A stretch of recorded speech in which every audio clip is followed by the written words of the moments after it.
Welcome back to our special show, Rajan's Last Policy. We are analyzing both the last policy of the Reserve Bank Governor, but more importantly, the evolution of the policy over the last 3 years, and therefore, what are the legacies that Raghuram Rajan leaves behind. We just discussed his contribution to recognizing and trying to repair the NPA issue. We will come back to it in a minute, not done with it, but just wanted to get to the economy part as well. Jayesh Mehta, if you can hear me. Yeah, I can hear you. We had this huge thrust on anti-inflation and therefore even liquidity deficit practiced as part of not allowing aggregate demand to increase. Do you think Rajan has addressed the liquidity issue adequately now, and you expect transmission to come to be more smooth in the months to come?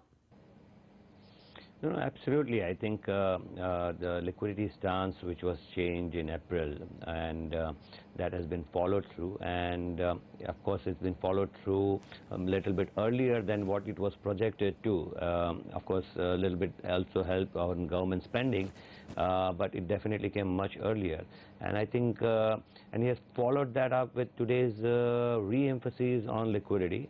And I think. Just being neutral, like today's announcement was more like we would rather err on the excess rather than trying to be neutral and err on the negative liquidity side. So I think that has given quite a lot of assurance, and that definitely has impacted a lot, and therefore the first transmission which has happened is on the government bond yield. So in last 6 months you can actually see, or last 4 months you can actually see, as the liquidity came in, the yields have really moved dramatically. Okay. But that's been a successful once announced. What's your sense about the way things will pan out, Jayesh? You expect yields, I guess the new 10-year is on the anvil, perhaps in some weeks. Do you see 7% for the 10-year very soon? And therefore, do you see even bank lending rates falling? No, definitely. So I think it's the big handle that is to move, and we talked earlier, now with liquidity and assurance of liquidity being there, it's not just frictionally there for a week and a fortnight and going away. I think they're going to make sure that liquidity is going to be slightly on the surplus mode, and if that remains, it's just a question of time that we will see a 6 handle definitely going below 7. So it's just a question of time. Unless, of course, something dramatically happens globally. But at this juncture, the trajectory looks pretty good, even without rate cut. I'm talking about going below 7, and that should be happening very soon. Okay, rate cut.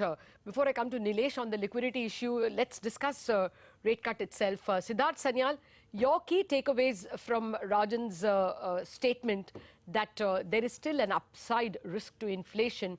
Of course, he's not going to be around to make the next policy, and the next governor may not see the upside risks that he sees. But what's your sense? Is there space for further rate cuts? Well, yes, Latha. We do think there is space for more rate cut. We do expect one more 25 basis point rate cut in the next quarter. In terms of the inflation trajectory, we believe, yes, there had been quite a bit of upside surprise of late. Q2 average was 5.7%, which was a 7-quarter high.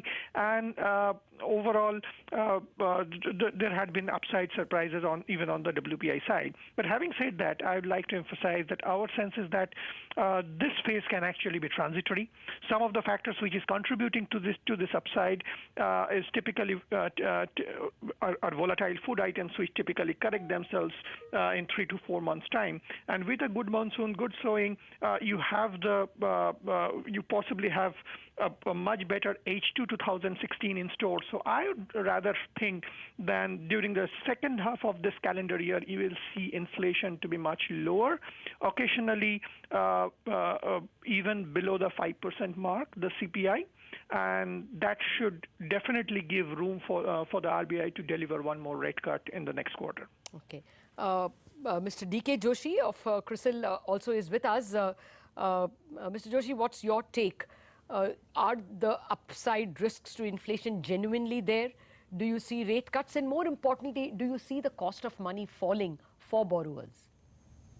Well, I think as far as the upside risks are concerned, obviously, I think they're clearly visible. I think inflation is inching towards the upper bound of 2 to 6%. And it's the food. And I think every third quarter policy, I think the swing factor for the monetary policy is what happens to the rains.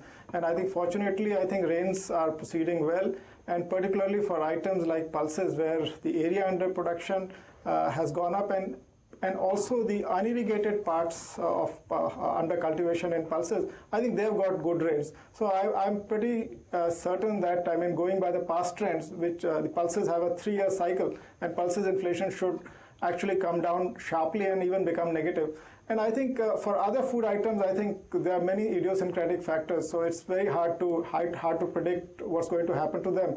But the overall message from the good monsoon is that there'll be general taming of food inflation.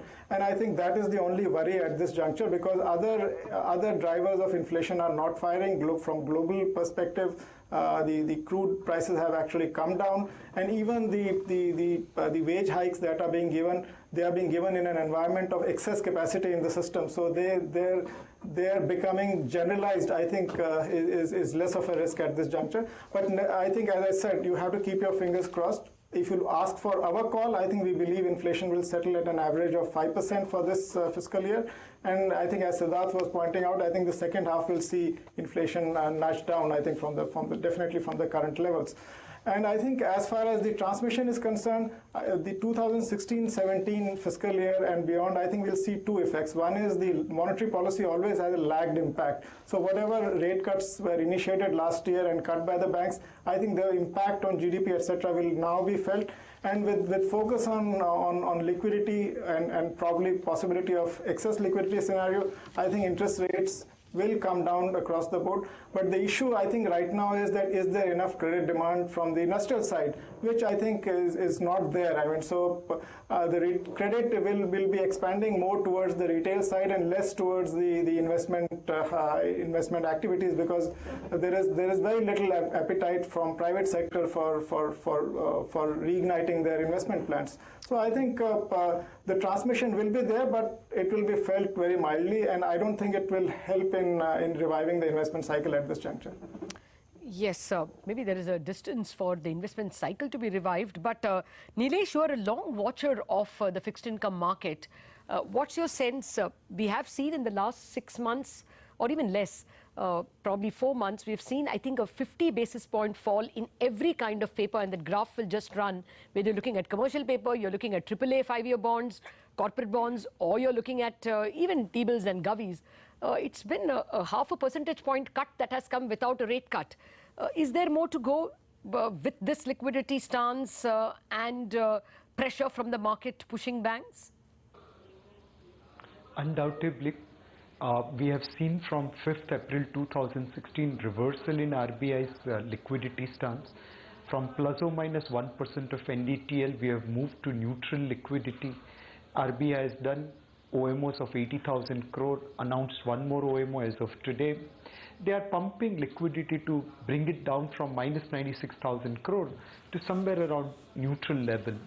And this liquidity buildup is also necessary to ensure that FCNRB redemptions, which is coming between September 16 to November 16, passes through smoothly. This liquidity and the assurance of liquidity, as Jayesh Pai mentioned, is giving assurance or comfort to the market to lower the yield curve.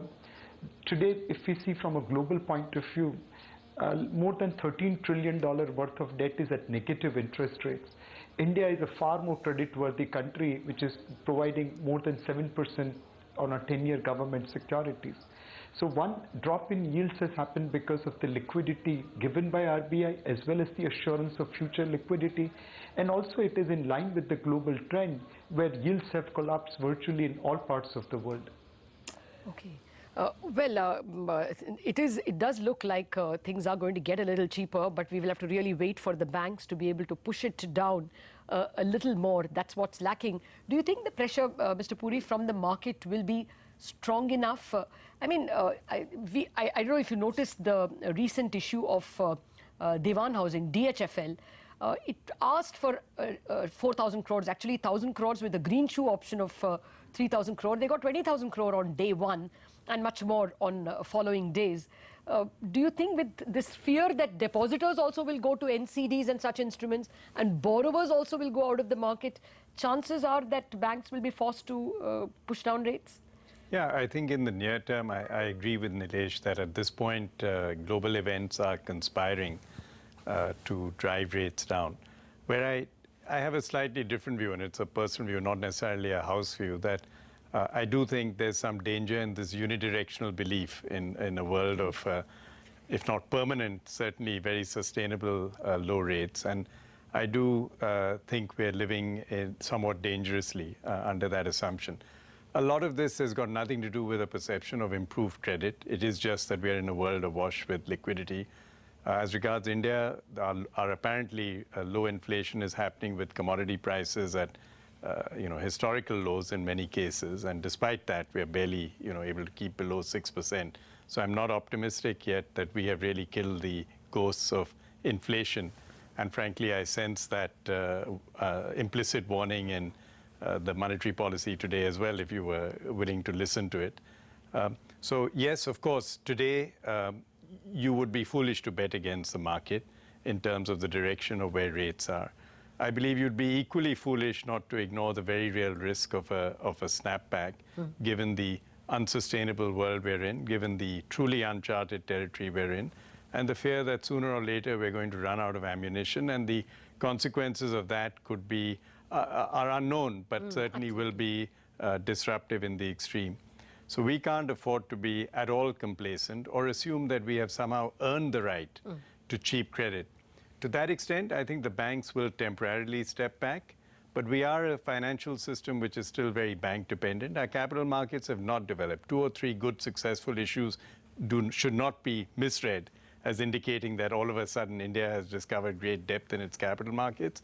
We continue to have shallow capital markets. We continue to be bank dependent. We're going to need to do a lot more work before we overcome that paradigm. Well, actually, it is that chapter of Rajan, perhaps, which is yet going to be written, because his parting shot in his presentation was that a bunch of corporate bond market reforms are going to be announced on August 25th. So perhaps he's going to utilize every bit of his term for more reforms. We have to take a very quick mandatory break, but we are back with one last analysis and report card marking from all of you on the Rajan era. Back in a minute.